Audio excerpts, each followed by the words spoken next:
আজকের breaking news, Shakib আবারও ঠকালো। সাকিবের জন্য সবসময় যেন মুখে ফুল চন্দন ফোটে ঢালিউড কুইন অপু বিশ্বাসের, তবে এবার কেন এমন কথা বলতে হচ্ছে? অপু হয়তোবা রানীর মতো আসবে, কিন্তু সেও দেখি চাকরানির মতো আসলো বিশ্বাসের। তবে অপু বিশ্বাস বলেছে, আমি সবসময় আমার সংসারকে সুন্দর করার জন্য সাকিব যখন যেটা বলেছে আমি সেটাই করেছি। আমি যখন আমার সন্তানকে নিয়ে টিভির সামনে এসেছিলাম তখন বুবলি নানা সময় নানা অটোমেটলি অনেক বড় সুপারস্টার, এবং রাইট নাও 17 ইয়ার্স আমার ক্যারিয়ার, তো আমি এটাকে মনে করি করে আমাকে কথা বলেছে, কিন্তু আমি চাইলে সবকিছুর উত্তর দিতে পারতাম, শুধু সাকিবের জন্য চুপ ছিলাম।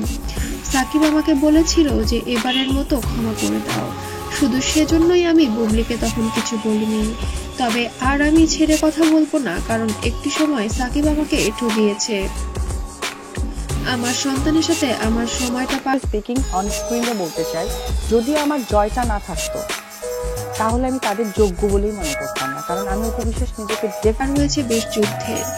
তবে সেই সময় তারা অনেক ভালো সময় কাটাচ্ছিল এবং সংসারে তারা সবাই অনেক বেশি মনোযোগী ছিল, কিন্তু তখন আমি এবং আমার সন্তান একা ছিলাম, আমাদের দেখার মতো কেউ ছিল না। সাকিব তখন আমাদের সঙ্গে অনেক বেশি ঠকিয়েছে এবং আমার সন্তানও বাবার আদর পায়নি। তবে এবার যেন আমি আর বুবলিকে ছাড়বো না, আমার যথাসাধ্য মতো এবার তাকে দেখে ছাড়বো।